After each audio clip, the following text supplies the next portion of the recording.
Book 3, Chapter 2 of The Lancashire Witches.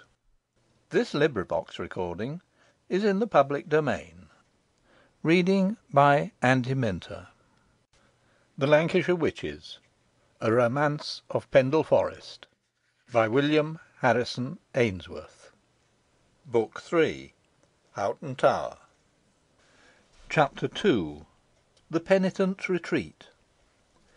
Nicholas and Sherborne returned by a different road from that taken by the others, and loitered so much by the way that they did not arrive at the manor house until the prisoner and his escort had set out. Probably this was designed, as Nicholas seemed relieved when he learnt they were gone.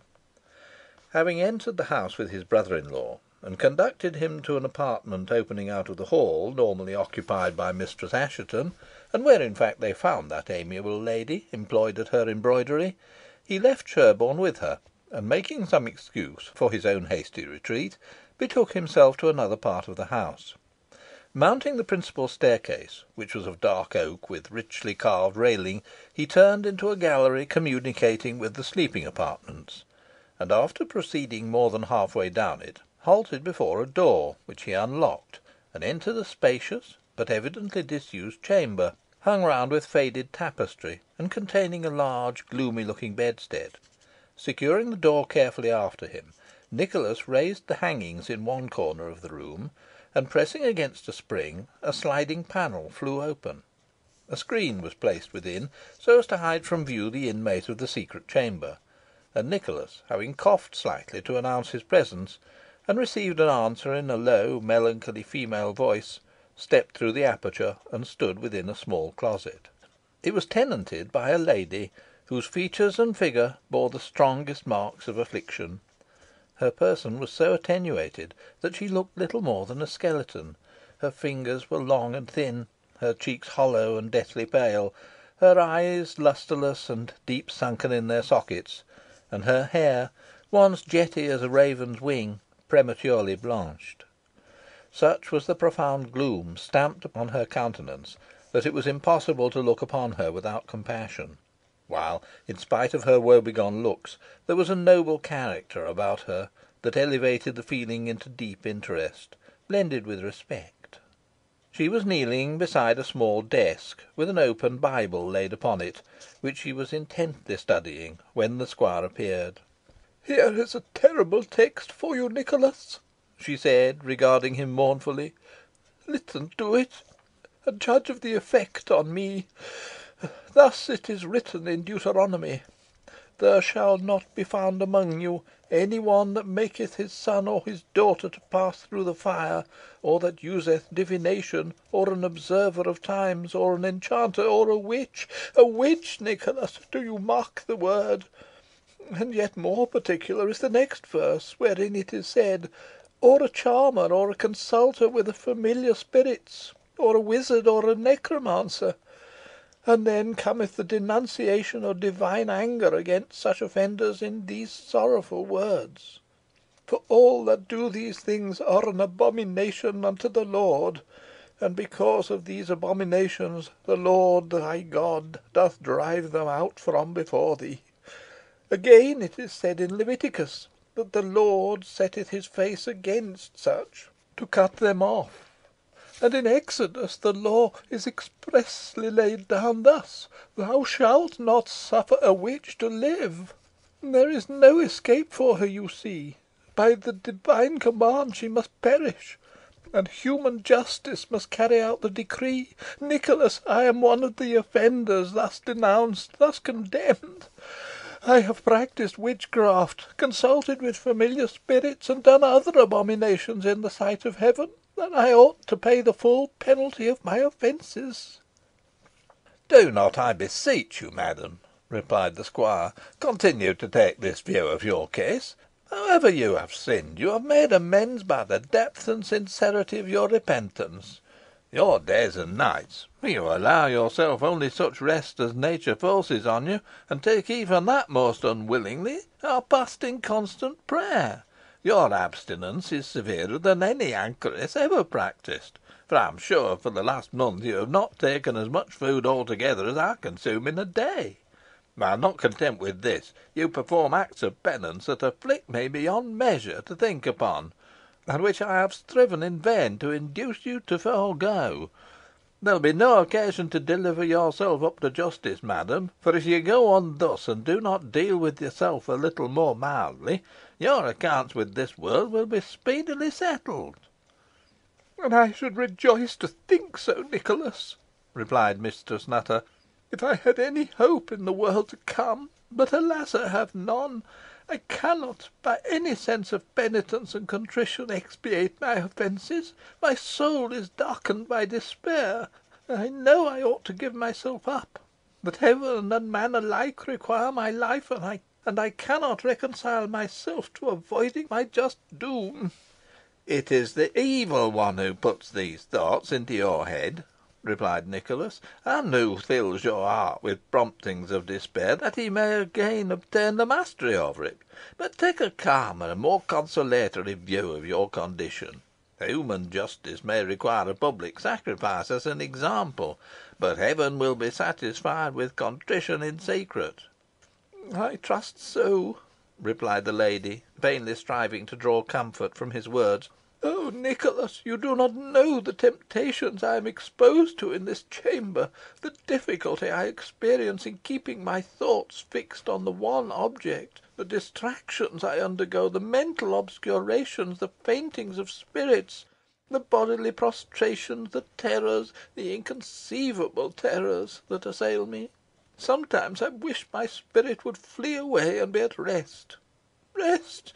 There is none for me, none in the grave, none beyond the grave, and therefore I am afraid of death, and still more of the judgment after death. Man might inflict all the tortures he could devise upon this poor frame. I would bear them all with patience, with delight, if I thought they would purchase me immunity hereafter, but with the dread conviction, the almost certainty that it will be otherwise, I can only look to the final consummation with despair." "Again I tell you these suggestions are evil," said Nicholas. "The Son of God, who sacrificed himself for man, and by whose atonement all mankind hope for salvation, has assured us that the greatest sinner who repents shall be forgiven, and indeed is more acceptable in the eyes of heaven than him who has never erred. Far be it from me to attempt to exculpate you in your own eyes, or to extenuate your former criminality. You have sinned deeply, so deeply that you may well shrink aghast from the contemplation of your past life, may well recoil in abhorrence from yourself, and may fitly devote yourself to constant prayer and acts of penitence. But having cast off your iniquity, and sincerely repented, I bid you hope. I bid you place a confident reliance in the clemency of an all merciful power." "You give me much comfort, Nicholas," said the lady, "and if tears of blood can wash away my sin, they shall be shed. But much as you know of my wickedness, even you cannot conceive its extent. In my madness, for it was nothing else, I cast off all hopes of heaven, renounced my Redeemer, was baptised by the demon, and entered into a compact by which, I shudder to speak it, my soul was surrendered to him." "You placed yourself in fearful jeopardy, no doubt," rejoined Nicholas; "but you have broken the contract in time, and an all righteous judge will not permit the penalty of the bond to be exacted. Seeing your penitence, Satan has relinquished all claim to your soul." "I do not think it," replied the lady. "He will contest the point to the last, and it is only at the last that it will be decided." As she spoke, a sound like mocking laughter reached the ears of Nicholas. "Did you hear that?" demanded Mistress Nutter, in accents of wildest terror. "He is ever on the watch. I knew it. I knew it." Clasping her hands together, and fixing her looks on high, she then addressed the most fervent supplications to heaven for deliverance from evil, and ere long her troubled countenance began to resume its former serenity, proving that the surest balm for a mind diseased is prayer.